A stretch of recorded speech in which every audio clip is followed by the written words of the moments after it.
আসসালামু আলাইকুম ওয়া রাহমাতুল্লাহি ওয়া বারাকাতুহু। পিক্সেল মিনাস ভিডিওর মিনাজ স্টুডিওতে আপনাদেরকে স্বাগতম। আজকের ভিডিওতে আমরা শিখব ফটোশপ সফটওয়্যারের মাধ্যমে কিভাবে কালার কারেকশনের কাজ করতে হয়। তো চলুন শুরু করি।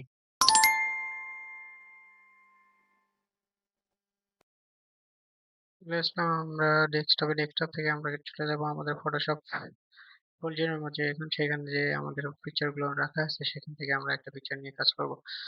আমি ফটোশপ সফটওয়্যারটা ওপেন করতেছি। ওপেন করার সঙ্গে সঙ্গে আমরা একটা পিকচার নিয়ে নেব। তো গত পর্বে আমরা আবারও একটা নতুন পিকচার নিয়ে আলোচনা করব। তো সবাই মিলে চলেন প্রচেষ্টা করি। আজকে আমরা এই পিকচারটা নিয়ে আলোচনা করি। প্রথমে আমরা কি করলাম? আমরা ফটোশপ সফটওয়্যারের মাঝে ড্র্যাগ এন্ড ড্রপ পদ্ধতিতে আমরা একটা পিকচারকে ফটোশপের মাঝে নিয়ে এসে ছেড়ে দিলাম। এটাকে বলা হয় ড্র্যাগ এন্ড ড্রপ পদ্ধতি। এই পদ্ধতিতে সব থেকে ফটোশপের মাঝে একটা পিকচার ওপেন করা সব থেকে সহজ।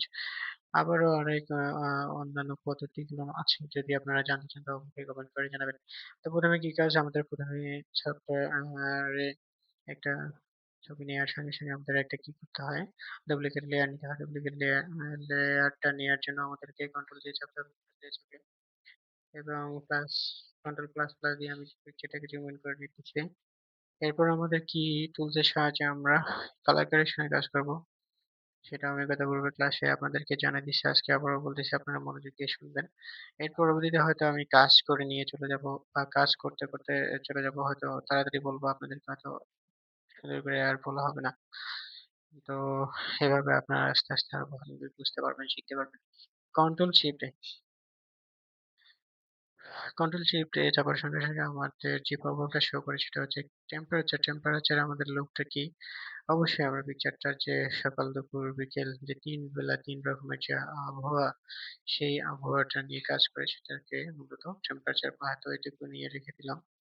এরপর যেটা আসতেছে আমাদের যে পেইন্ট, আবহাওয়া অনুযায়ী একেক ঋতুতে একেক আবহাওয়া পাই আমরা, সেই আবহাওয়া অনুযায়ী আমরা কাজ করে দিতে পারি। এটাকে একটু রেখে দিলাম। এক্সপোজার আলো, দিনের আলো যে ফুটতে থাকে আস্তে আস্তে করে সেই আলোটা একটু বাড়িয়ে দিলাম। কন্ট্রাস্ট করে দিলাম। কন্ট্রাস্টটা অবশ্যই একটু সুন্দর করে আরো ডিপ কালার করে দেয়। সেটা করে দিলাম। হাইলাইটটাকে একটু কম করে করতেছি। হাইলাইটটা একটু পিকচারের গায়ের রঙের মধ্যে যে একটা হাইলাইট আছে সেটা বোঝায়। এভাবে করে দিলাম। হোয়াইট যেটা আছে আপনারা সবাই বুঝতেছেন, হোয়াইট মানে সাদা, ব্ল্যাক মানে কালো, এগুলো আর বোঝার দরকার হয় না। অনেকটা যেভাবে বলছি অনেক আগে থেকে বলছি সেটা আপনারা বুঝতেছেন। এই যে একটা টেক্সচার, চলমান বস্তুর উপর যে একটা ইফেক্ট থাকে, ঘোলা ঘোলা ঘোলা, চলতে একটা বস্তু আমরা যদি কখনো ছবি তুলি বা আমরা নিজেরাও কখনো ছবি তুলি, সেটা একটা ঘোলা হয়। সেই ঘোলাটাকে মসৃণ করার জন্য এই টেক্সচারের ক্লারিটি অনেকটা আমরা বুঝি, এটাকে অনেক সুন্দর করে এখানে রেখে দিয়ে কাজ করলাম। ডিএসটা এখানে আবারও দেয়া আছে সুন্দর করে এভাবে। এই যে ডিএসটা একটু কুয়াশা যদি থাকে সেটাকে বাড়া কমা করার জন্য আমাদের ডিএসটায় কাজ করতে হয়। ভাইব্রেন্স এ অনেক কাজ, অনেক পিকচার, অনেক কালার নিয়ে কাজ, মূলত এই যে কাজ করতেছি দেখেন। সুন্দর করে কাজ করবেন। বাসায় আপনারা সবাই প্র্যাকটিস করবেন। আমার মতো করে আপনারাও শিখেন, বা আমি পারি না হয়তো আপনারা আমার থেকে আরো বেশি শিখেন। এই যে অনেক সুন্দর করে রেখে দিলাম। এভাবে রেখে দিলে অনেক সুন্দর হয়। আবার এভাবে রেখে দিলে একটু বেশি হাইলাইট লাগে। এভাবে রেখে দেই। এভাবে রেখে দিলে অনেক সুন্দর দেখা যাচ্ছে। তো ওকে করে দিলাম। ওকে করে দেওয়ার সঙ্গে সঙ্গে কালারটা পেয়ে যাবো আমরা। এই এসএসএল অ্যাডজাস্টমেন্টে আজকে গেলাম না। হয়তো ওখানে গেলে প্রত্যেকটা কালারকে নিয়ে আমরা আবারও সুন্দর করে কাজ করতে পারতাম। সমস্যা নাই, আবারও যাই। গিয়ে এখানে যাই। এখানে এসএসএল অ্যাডজাস্টমেন্টে আমরা যাচ্ছি যে পাতার সাইজটা আছে। আমরা পাতার সাইজে কি দেখতেছি? আমরা কিন্তু অনেক সময় সবুজ পাতা দেখতেছি। এই পাতাটাকে আমরা কিন্তু ধরে রংটাকে অনেক সুন্দর করে ফুটাই দিতে পারি। তো এইভাবে আমরা একটু ফুটাই দিয়ে রাখলাম। তারপর স্যাচুরেশনেও কিন্তু আমরা ওটা কাজ করে দিতে পারি, অনেক সুন্দর করে বাড়িয়ে দিতে পারি। সুন্দর করে বাড়িয়ে দিলাম। হিউ এ গিয়ে আমরা কিন্তু আবারও কিন্তু দিতে পারি। এই যে আমাদের বাড়িয়ে দিচ্ছি। আবার এটাকে কিন্তু একটু কমায় দিলে অনেক সুন্দর হয়। এভাবে করে দিয়ে আমরা চলে আসলাম।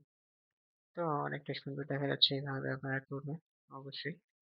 এখন কি করবো? বিফোর সাইজে চলে যাওয়ার জন্য আমরা কন্ট্রোল অ্যালার্ট সি চাপলাম। কন্ট্রোল অ্যালার্ট সি চাপার সঙ্গে সঙ্গে আমরা অনুষ্ঠিত করলে ডাবল করতে দ্বিগুণ এসে চলে 138 108 থেকে দিয়ে দিলাম 108 থেকে দিয়ে দেওয়ার পর এন্টার করলাম এন্টার করার পর আমাদের যে প্রযুক্তটা এসে গেছে ডানে বামে এটাকে প্রথম যে লেয়ারটা আমরা কাজ করলাম সেটাকে নিয়ে টেনে ডান দিকে সরাই দিব এবং বাম দিকে যে লেয়ারটা আছে বা নিচে যে লেয়ারটা আছে সেই নিচের লেয়ারটাকে আমরা তালা দেওয়া থাকে এটাকে তালা তুলে দিয়ে বাম দিকে সরাই দেব।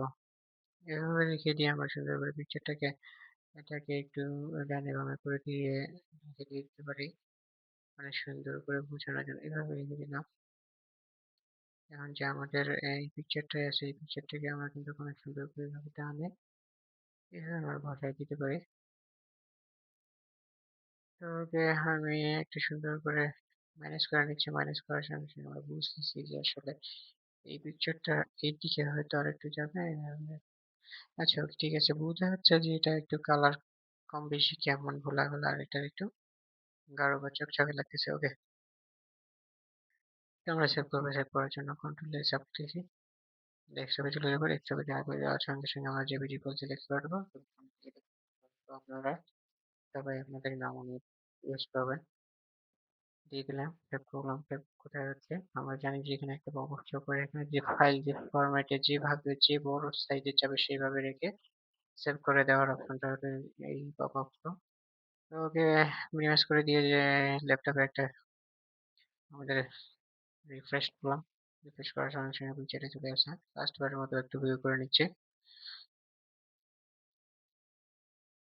এখন আমাদের কাজ হচ্ছে একটু হালকা জুম দেব জুম আউট করে বিফোর আফটারকে দেখানোর জন্য আপনাদেরকে সুন্দর করে প্রসেস দেখিয়ে ওকে ধন্যবাদ সবাইকে ভালো থাকবেন আল্লাহ হাফেজ।